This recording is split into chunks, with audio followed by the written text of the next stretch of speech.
Puji syukur kita panjatkan kehadirat Tuhan. Semangat pagi, siang, ataupun sore teman-teman. Bagaimana kabarnya hari ini?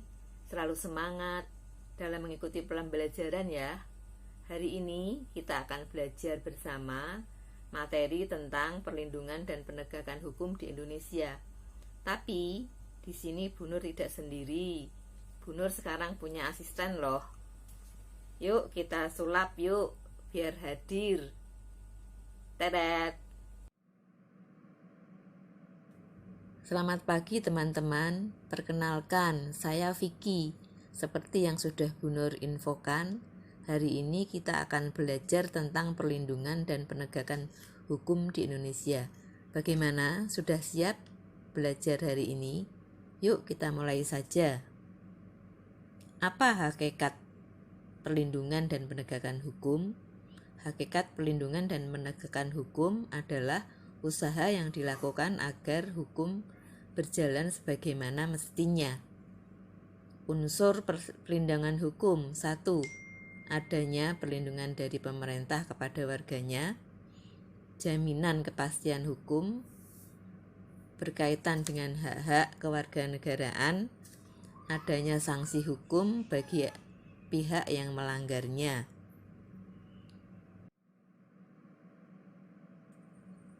Pentingnya perlindungan dan penegakan hukum: 1. Tegaknya supremasi hukum.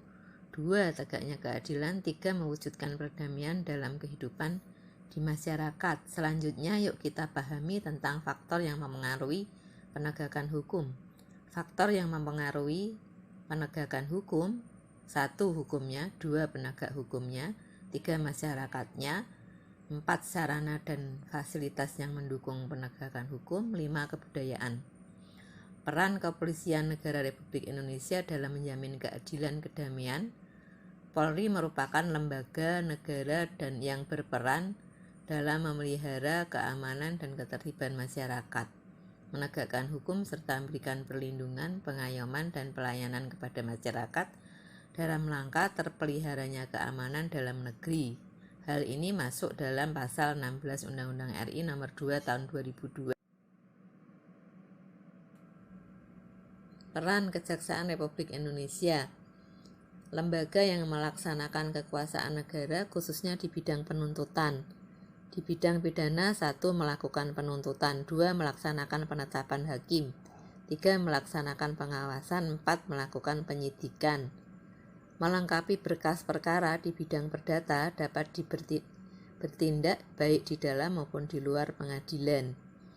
Dalam bidang ketertiban dan ketentraman umum: 1. Peningkatan kesadaran hukum masyarakat. 2. Pengamanan kebijakan penegakan hukum. 3. Pengawasan peredaran barang cetakan. 4. Pengawasan aliran kepercayaan. 5. Penodaan agama. 6. Penelitian dan pengembangan hukum serta statistik kriminal. Selanjutnya, peran hakim dalam menjamin keadilan dan kedamaian. Peran hakim dalam menjamin keadilan dan kedamaian: pejabat peradilan negara yang diberi wewenang oleh undang-undang untuk mengadili. Nah, gimana? Asik ya belajar tentang perlindungan dan penegakan hukum di Indonesia? Masih semangat kan? Yuk kita lanjut lagi. Peran advokat dalam menjamin keadilan dan kedamaian. Advokat atau penasihat hukum adalah yang diberi kuasa untuk memberi bantuan di bidang hukum, baik perdata maupun pidana, kepada orang yang memerlukan, baik berupa nasihat maupun bantuan hukum aktif. Dinamika pelanggaran hukum: 1. Ketidakpatuhan. 2. Pelanggaran hukum oleh pelaku. Pelanggaran yang sudah dianggap kebiasaan. Hukum yang berlaku pelanggaran sudah tidak sesuai lagi dengan kehidupan.